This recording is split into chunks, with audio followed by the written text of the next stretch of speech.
Hello everybody and welcome to another tutorial. In this tutorial today I'm going to show you how you can change your language in Age of Empires Definitive Edition. So first things first, you need to be on the home screen here, then we come up to the top right where we have this little cog wheel.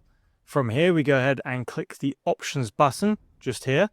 That will bring us into the interface menu where you can see you've got interface, graphics, audio, game and hotkeys. Make sure you are selected the interface page. From here, come down to the general, and where it says game language, you can change that in here. So my default here is English, but they've obviously got all of the major languages in here. Scroll down. If you don't see what you want, you can filter through all of these. And I am using the English language, so I'm going to keep it as English, but choose the language you want. I'm just going to use German for this example. Once you've chosen that, you can go ahead and click confirm here. And then as you will see, everything is then set to German. To change it back, all you need to do again is go over to the options menu, choose the language, go to English, press confirm, and I'm back in English. And that is how you change your language in Age of Empires. I hope this tutorial has helped.